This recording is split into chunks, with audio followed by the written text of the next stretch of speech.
Primeira carta aos Coríntios, capítulo 10, vou ler do versículo 1 ao 5. Ora, irmãos, não quero que ignoreis que nossos pais estiveram todos debaixo da nuvem, e todos passaram pelo mar, e todos foram batizados em Moisés, na nuvem e no mar, e todos comeram de um mesmo manjar espiritual, e beberam todos de uma mesma bebida espiritual, porque bebiam da pedra espiritual que os seguia, e a pedra era Cristo. Mas Deus não se agradou da maior parte deles, pelo que foram prostrados no deserto. Olha só, a promessa foi feita a todos.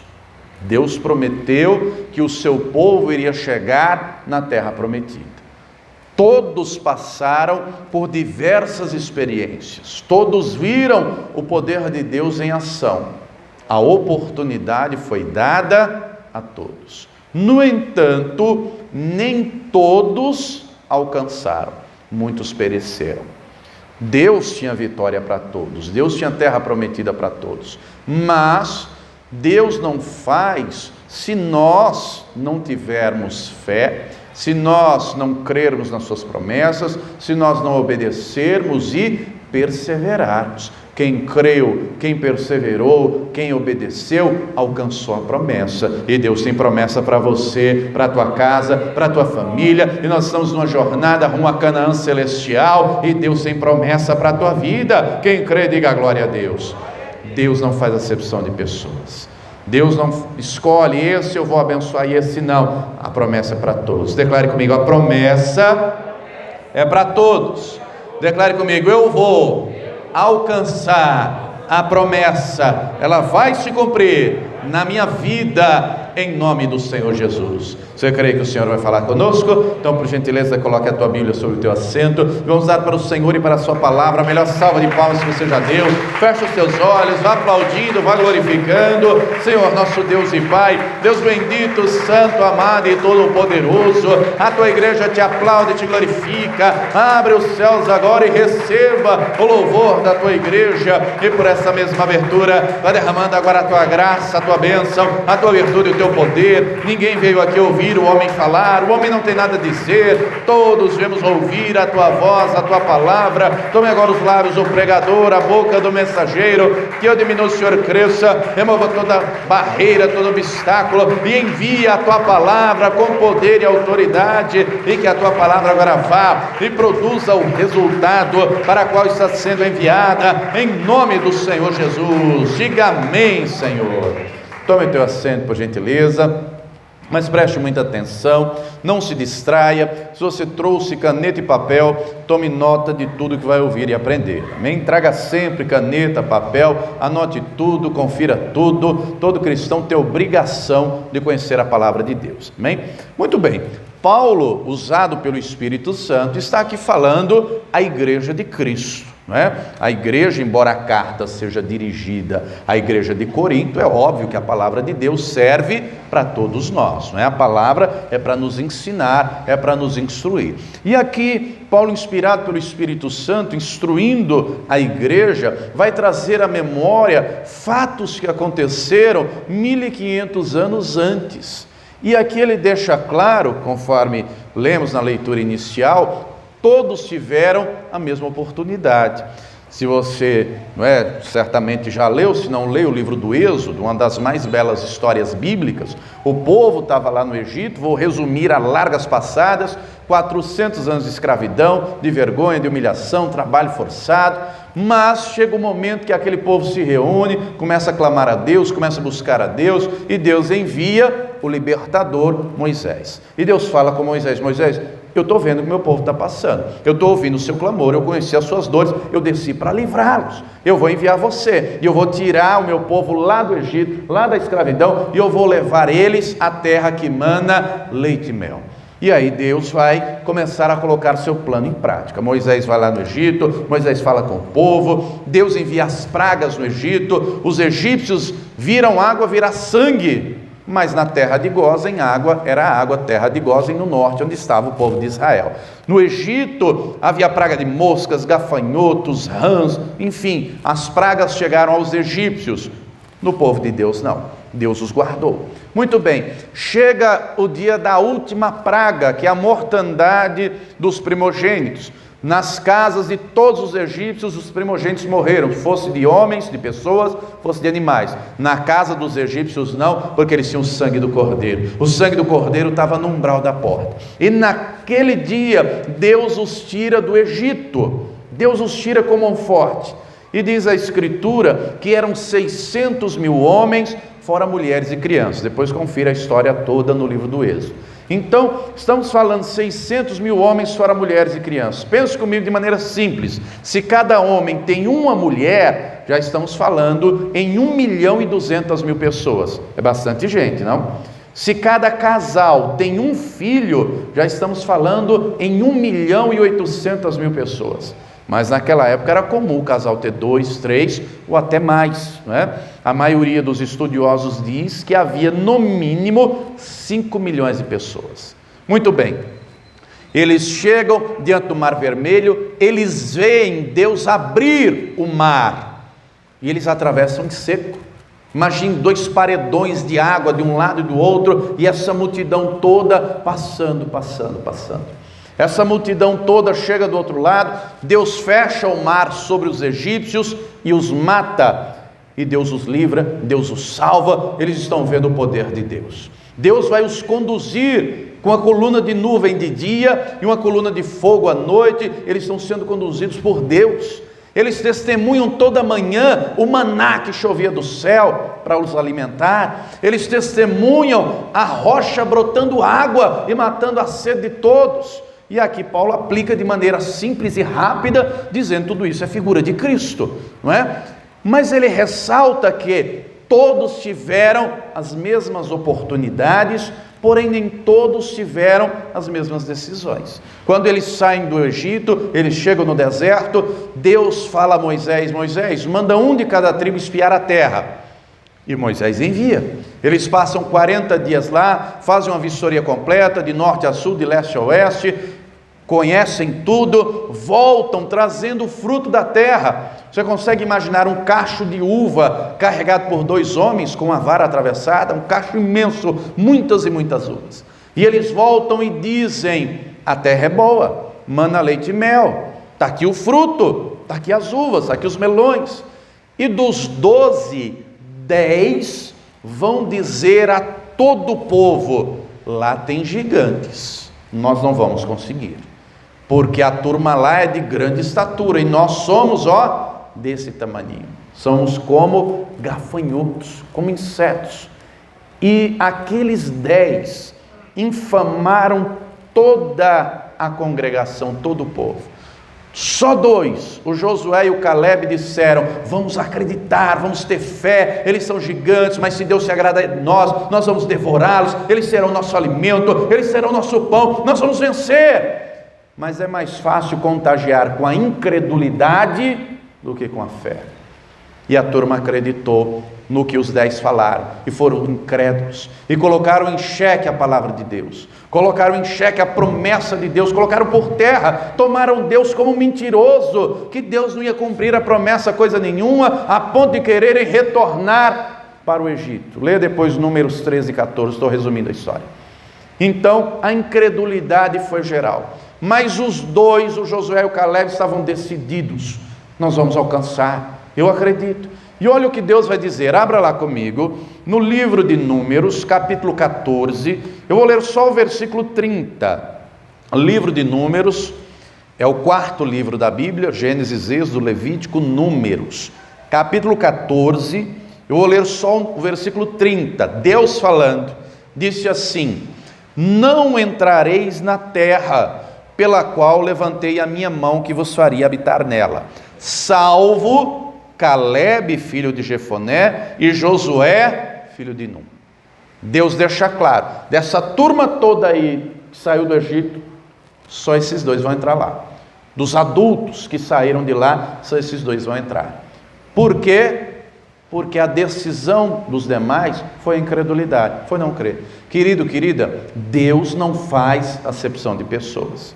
Como se diz aí popularmente, é uma realidade, Deus tirou o povo do Egito em um dia e passou 40 anos querendo arrancar o Egito de dentro do povo, porque a idolatria estava lá, a desobediência estava lá, a rebeldia estava lá, tudo o que Deus queria tirar, eles não deixaram. Essa turma não creu, se enveredou no bezerro de ouro, morreram 23 mil, outros tantos morreram no deserto, porque colocaram em xeque a palavra de Deus. No entanto, a palavra também nos mostra de maneira clara que quem creu, quem obedeceu, quem perseverou, alcançou a promessa. Declare comigo: eu vou crer, eu creio. Declare comigo: eu vou perseverar, eu vou obedecer, eu vou alcançar a promessa. Porque quando nós fazemos a nossa parte, Deus faz a dele. Deus trabalha com fé. Não tem como agradar a Deus sem ter fé. Está escrito em Hebreus 11:6, sem fé é impossível agradar a Deus, é necessário acreditar.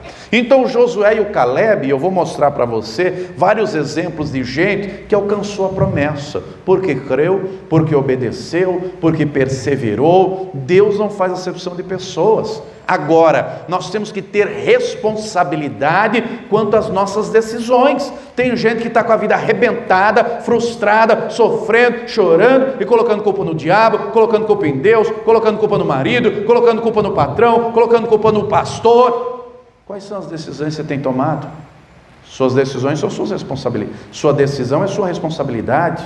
Não é? A decisão é sua. Deus respeita as nossas decisões, Ele quer nos abençoar. Aliás, a pessoa mais interessada em nos abençoar, declare comigo, é Deus. Agora, para isso, nós temos que agir conforme a palavra dele. Então, Josué e o Caleb vão crer em Deus. Não significa que seria fácil. Deus prometeu a terra, Deus prometeu estar com eles, Deus prometeu vitória, mas eles foram para a luta. Se você ler o livro de Josué, eles vão vencer 31 batalhas, mas em todas Deus vai estar com eles, Deus vai dar vitórias a eles, e Deus vai te dar vitória também, meu irmão, mas tem que lutar. A vitória não vem de braço cruzado, não. Tem que acreditar, eu vou para a luta, Deus vai comigo, e a vitória já é minha. Tem que crer, tem que tomar essa decisão, decidir crer. Além do Josué e do Caleb, nós vamos ver outros exemplos de pessoas que por causa das suas decisões tiveram suas vidas transformadas. E uma delas estava lá em Jericó, quando Josué envia os 2 espias. Você conhece a história, não é? Depois lê o livro de Josué. Aonde foi que os 2 espias foram se alojar? Na casa da Raabe. Quem era Raabe? Uma prostituta. Uma mulher com a vida reprovável, uma vida imoral. Aos olhos da sociedade de Jericó, ela era um zero à esquerda, ela era um nada. Uma mulher que vende o corpo por dinheiro, tem prestígio para alguém, tem valor para ninguém? Nada. Mas quando os espias chegam lá, ela já havia ouvido falar do Deus de Israel. E ela vai dizer aos 2 espias, depois de escondê-los no telhado, para que os guardas do rei não os encontrassem, ela vai dizer, o nosso coração está desmaiado por causa da presença de vocês, porque o Deus de vocês é Deus em cima no céu e é Deus embaixo na terra, e eu sei que vocês vão conquistar essa terra, e quando vocês chegarem, façam beneficência a mim e à casa de meu pai. Ela tem certeza, eles vão conquistar. Ela não olha para as muralhas, ela não olha para o exército de Jericó, ela sabe que o Deus de Israel é poderoso, o Deus de Israel é tremendo, o Deus de Israel vai à frente do seu povo, o Deus de Israel vai dar vitória, e assim vai acontecer. E a mulher que era prostituta em Jericó, creu em Deus, confiou em Deus.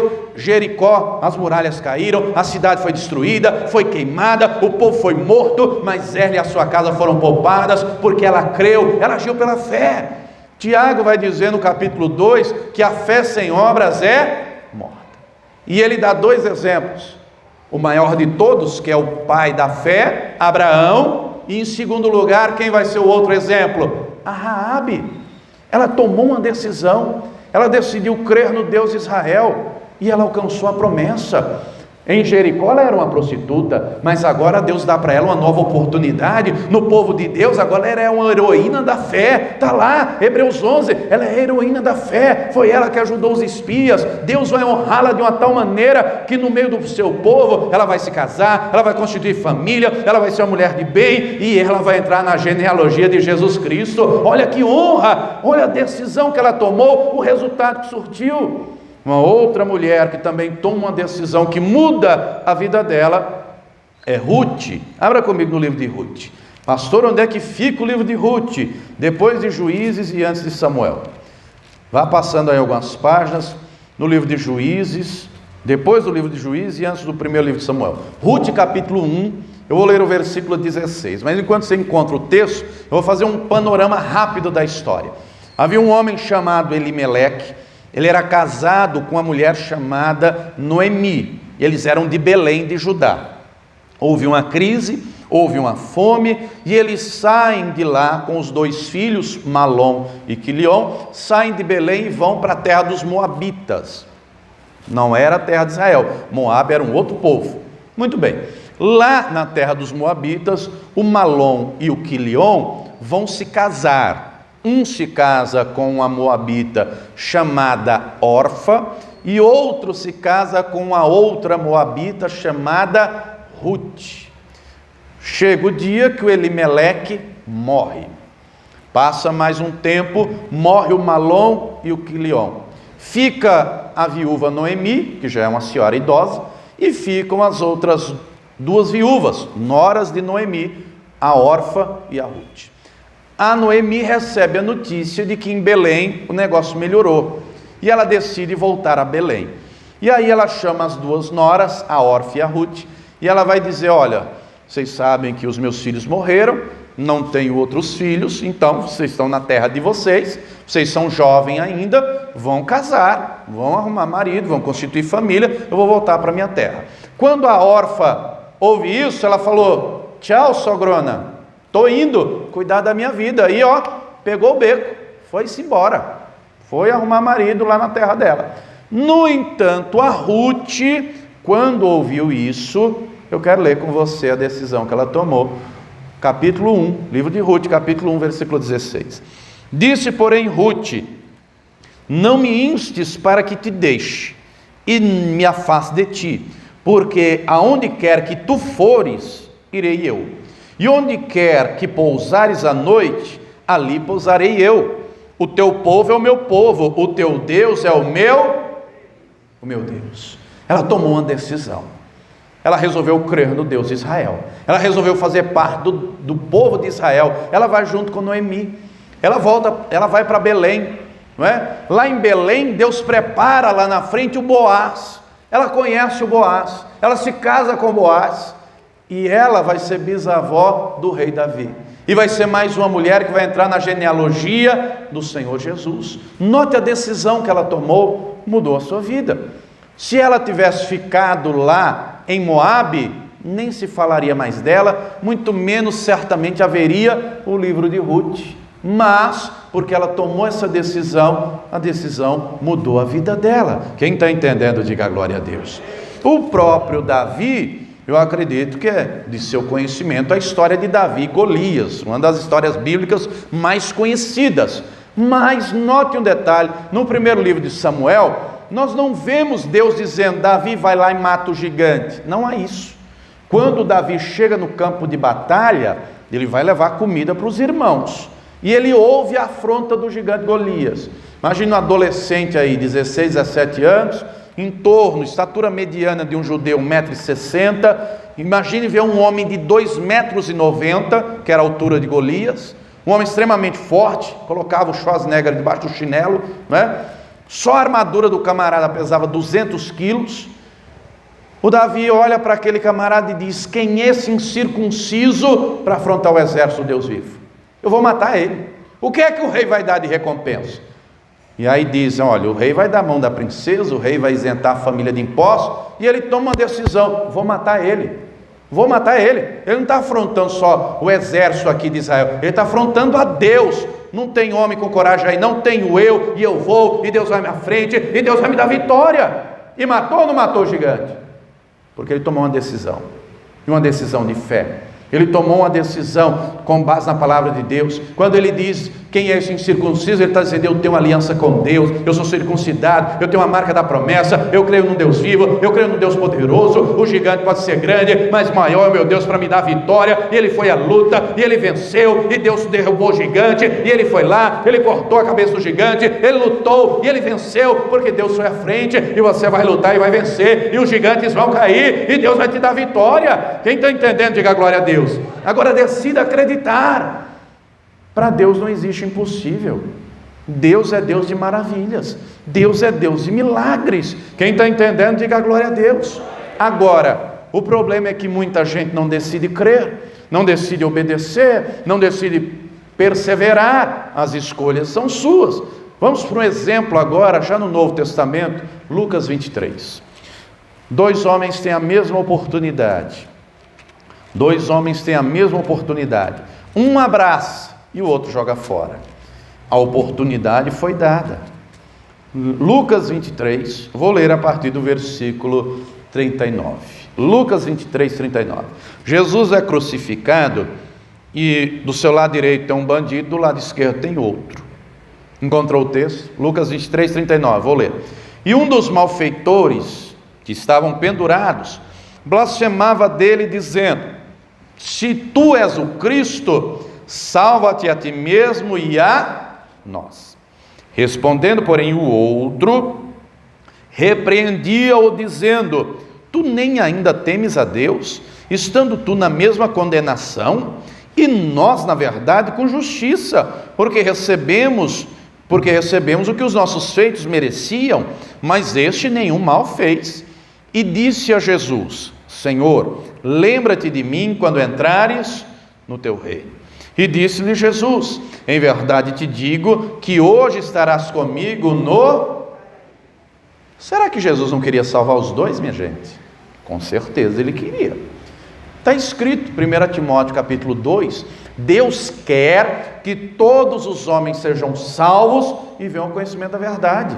E naquilo que depender de Deus, Ele não vai fazer, já está feito. Jesus já morreu na cruz, já derramou todo o seu sangue, já ressuscitou ao terceiro dia, já subiu ao céu, sentou à direita do Pai, o Espírito Santo já está aqui conosco, a palavra já está aqui conosco. Agora eu tenho que crer no sacrifício de Jesus, eu tenho que crer no que Ele fez, eu tenho que tomar posse para eu ser salvo. Os dois tiveram a mesma oportunidade. Um creu, o outro não. Um blasfemou, um jogou fora, o outro abraçou. Era o último momento, ele sabia que era um bandido, a condenação era justa. Quando ele diz: Senhor, lembra-te de mim quando entrares no teu reino, ele disse isso com a sua boca, mas o Senhor contempla a intenção do coração. Ele está dizendo: eu sei que o Senhor é Deus, eu sei que o Senhor é o Messias, eu acredito em Ti, eu sou pecador, me perdoe os meus pecados, me salve. Ele diz tudo isso. Quando Jesus diz: ainda hoje estarás comigo no paraíso, Jesus diz: eu te perdoo os teus pecados, o meu sangue é para te lavar, é para te remir, e eu vou te salvar. E salvou. O outro jogou a oportunidade fora. Querido, querida, as nossas decisões podem mudar a nossa história. Certa vez, Jesus manda os discípulos entrar no barco e atravessar o mar da Galileia para o outro lado. Por volta das 3 horas da manhã, vem Jesus andando sobre as águas. Os 12 pensam que é um fantasma, os 12 começam a gritar, os 12 entram em pânico, mas dali a pouco eles ouvem uma voz: não temam, sou eu. Quando ouviram isso, um dos 12 disse: Senhor, se és tu, manda-me ter contigo por sobre as águas. Os 12 não poderiam ter ido? Poderiam. Pedro afundou depois, mas que andou, não andou? Todos poderiam ter andado. A oportunidade foi dada a todos. Nós temos que tomar decisões. E amados, ainda que a situação seja difícil e trágica, se tomarmos decisões corretas à luz da palavra de Deus, a nossa vida é transformada. E eu vou dar um último exemplo. Abra comigo o segundo livro de Crônicas. Vamos ler mais detalhadamente esse exemplo. Segundo livro de Crônicas, capítulo 29. Abra aí comigo. Segundo livro de Crônicas, capítulo de número 29. Abra aí. Enquanto você abre, eu vou fazer um resumo rápido da história. O rei Acaz foi um dos piores reis da história de Israel. Foi um homem idólatra, foi um homem que não creu no Deus de Israel, foi um homem que encheu Jerusalém de imagens de escultura, foi um homem que entregou o seu tesouro em oferta aos outros deuses, foi um homem que fechou o templo do Senhor, proibiu os cultos, apagou, a menorá, o candeeiro, as lâmpadas que eram para estar acesas, proibiu o culto ao Senhor, colocou imagem de escultura dentro do templo de Jerusalém, pegou os utensílios da casa de Deus e levou aos deuses da Síria. O camarada foi tão ruim, mas tão ruim, que quando ele morreu, nem sepultaram ele no sepulcro dos reis, de tão indigno que ele era. Sepultaram em outro lugar. Aí, o filho dele, um rapaz de 25 anos de idade, começa a reinar. E esse rapaz começa a reinar com um reino falido, não tem dinheiro, não tem exército, não tem moral, boa parte do povo foi levado em cativeiro, a situação é devastadora, trágica, mas por causa das atitudes dele, todo o cenário será mudado. Vamos ler então o texto, vou ler do versículo 1 até o 11, acompanha a leitura. 2 Crônicas 29, versículo 1. Tinha Ezequias 25 anos de idade quando começou a reinar, e reinou 29 anos em Jerusalém.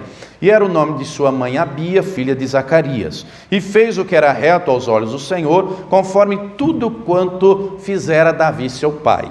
Ele, no ano primeiro do seu reinado, no mês primeiro, abriu as portas da casa do Senhor e as reparou. E trouxe os sacerdotes e os levitas e os ajuntou na praça oriental e lhes disse: ouvi-me, ó levitas, santificai-vos agora e santificai a casa do Senhor, Deus de vossos pais, e tirai do santuário a imundícia, porque nossos pais transgrediram e fizeram o que era mal aos nossos olhos, aos olhos do Senhor, nosso Deus, e o deixaram, desviaram o rosto do tabernáculo do Senhor e lhe voltaram as costas. Também fecharam as portas do alpendre e apagaram as lâmpadas e não queimaram incenso, nem ofereceram holocaustos no santuário ao Deus de Israel. Pelo que veio grande ira do Senhor sobre Judá e Jerusalém, e os entregou à perturbação e à assolação e ao assobio, como vós o estáis vendo com os vossos olhos.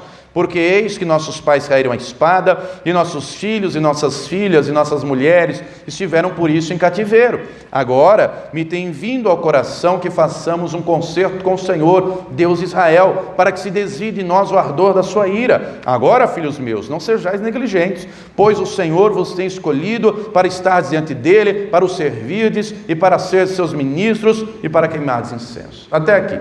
Vamos entender. O Ezequias vê o exemplo do pai dele. O pai dele é o Acás.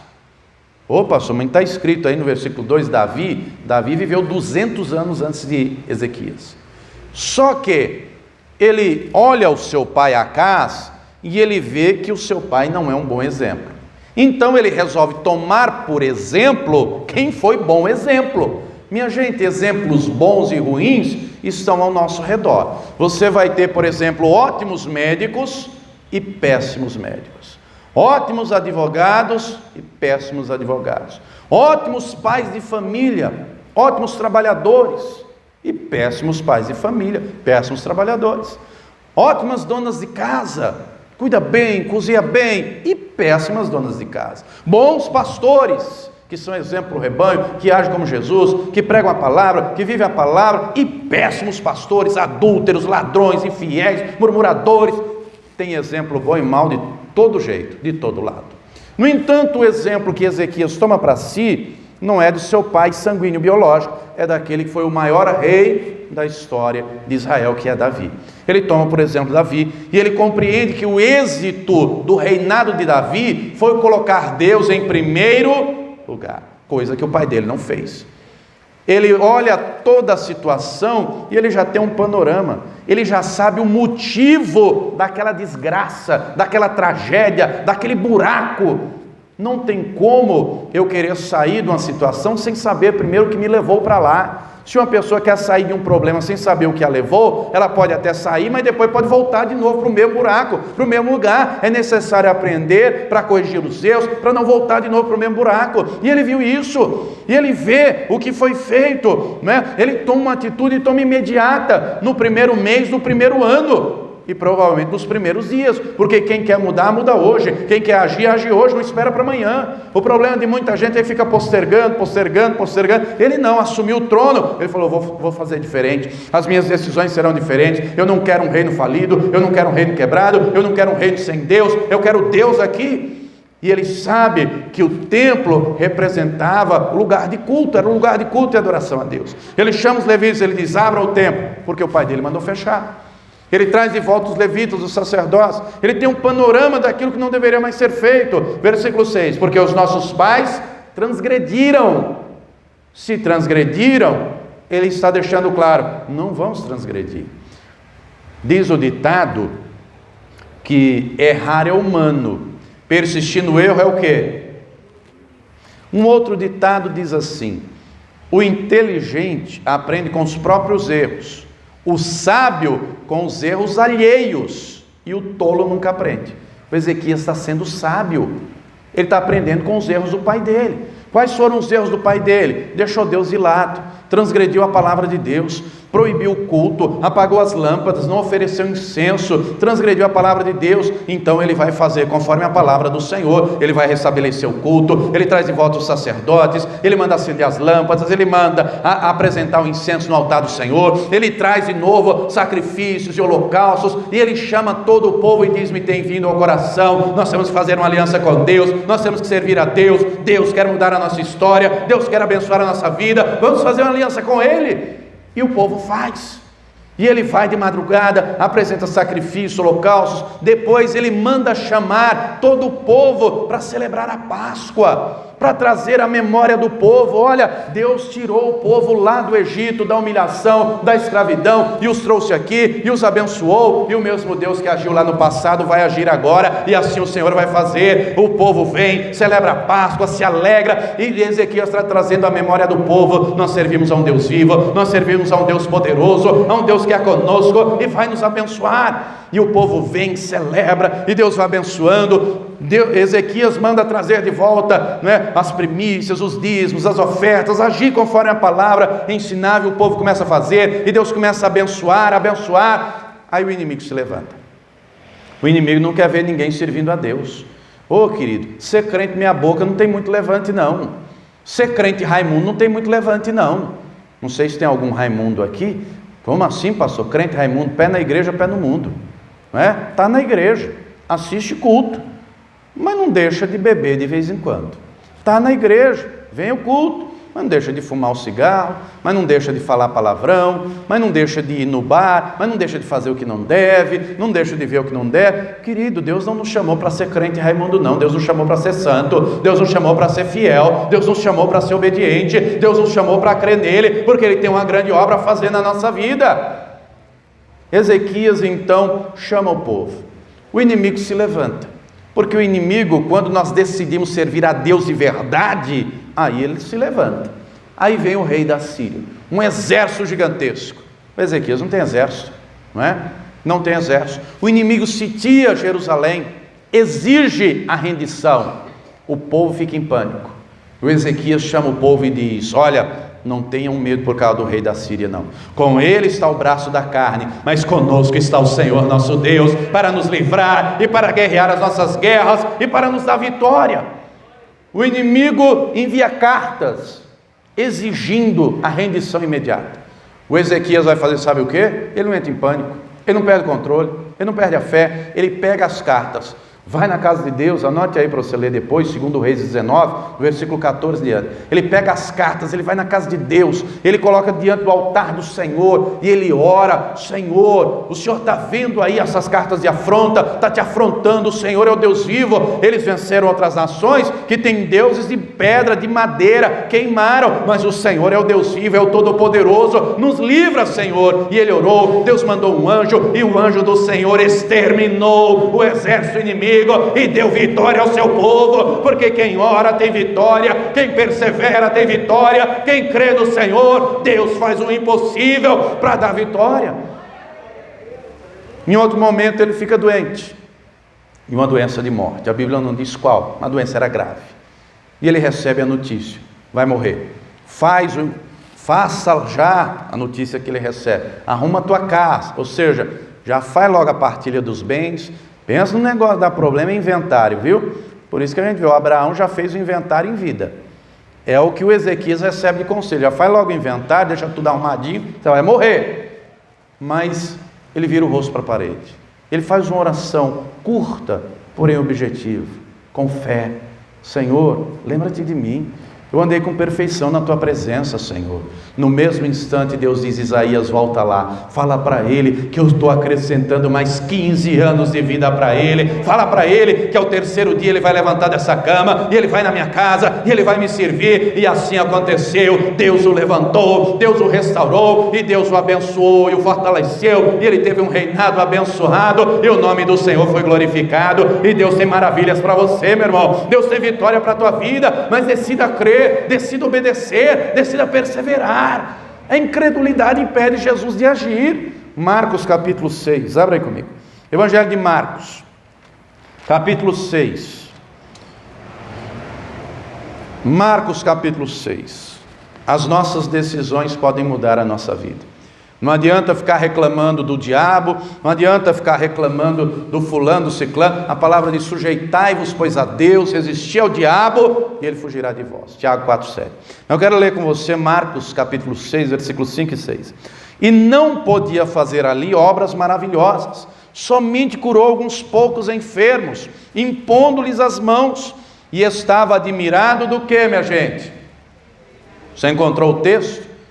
Então vamos ler junto o versículo 6. E estava admirado da incredulidade deles. Jesus foi impedido. Ele queria, não é o que está escrito no versículo 5? E não podia fazer ali obras maravilhosas. Ele queria fazer muitas curas, libertações, coisas maravilhosas, mas não pôde por causa da incredulidade. E é o que Paulo está dizendo à igreja de Corinto. O que Paulo está dizendo lá, volte comigo onde começamos a mensagem, 1 Coríntios capítulo 10, Deus quer fazer maravilhas na nossa vida, meu irmão. Agora, nós não podemos ser incrédulos, nós não podemos ser murmuradores, nós não podemos ser infiéis, nós não podemos ser rebeldes, longe de nós. Não podemos ser idólatras, prostitutos, longe de nós. Deus não se agrada disso. Ele começa o texto onde lemos, do versículo 1 ao 4, falando: todos tiveram a mesma oportunidade. Diz o versículo 5, 1 aos Coríntios 10, 5. Mas Deus não se agradou da maior parte deles. Por que Deus não se agradou? Porque eles não tiraram o Egito do coração. Continuaram na idolatria, na prostituição, na murmuração, na desobediência, na infidelidade. Era povo de Deus, mas pereceu no deserto, não entrou na terra prometida, e Deus tem a Canaã celestial preparada para você. Não adianta, mas eu estou na presença de Deus, eu batizei, eu tomo ceia, mas se não viver conforme a palavra, não alcança a promessa não, irmão. Deus tem Canaã celestial preparada, tem, mas daqui até lá tem muita vitória para te dar ainda. Ele prometeu vida vitoriosa, ele não prometeu vida fácil, vida vitoriosa. Vai ter luta, mas ele vai estar com você. Vai ter problema, mas ele vai estar com você. Vai ter adversidade, ele vai estar com você. Ele vai te dar vitória, e a cada luta será uma nova vitória, e bênção sobre bênção. Mas vamos continuar a leitura aqui, a partir do versículo 6, 1 Coríntios 10, deixa eu ler do versículo 6 em diante. E essas coisas foram-nos feitas em figura, para que não cobicemos as coisas más, como eles cobiçaram. Não vos façais, pois, idólatras, como alguns deles, conforme está escrito: o povo se assentou a comer e a beber, e levantou-se para folgar. Está falando do episódio do bezerro de ouro, Êxodo 32. E não nos prostituamos, como alguns deles fizeram, e caíram num dia 23.000. Continuando, e não tentemos a Cristo, como alguns deles também tentaram, e pereceram pelas serpentes, o episódio que está lá no livro de Números. E não murmureis, como também alguns deles murmuraram, e pereceram pelo destruidor. Ora, tudo isso lhes sobreveio como figuras, e estão escritas para aviso nosso, para quem já são chegados os fins dos séculos.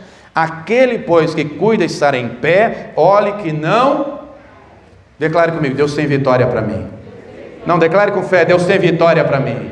Eu vou fazer a minha parte, eu creio, e eu vou obedecer, e eu vou perseverar, e a vitória virá na minha vida em nome de Jesus. Seja a luta que for que você estiver passando, Deus tem vitória para você, Deus tem vitória para a tua casa, Ele tem salvação, Ele tem libertação, Ele tem cura, Ele tem maravilhas para fazer na tua vida. O mesmo Deus que operou no deserto, que operou na vida de Raabe, que operou na vida de Ruth, que operou na vida de Ezequias, que operou nos tempos bíblicos, tem poder para operar na tua vida e realizar maravilhas para que o nome dele seja glorificado. Quem crê, diga glória a Deus. Se coloque de pé, por gentileza.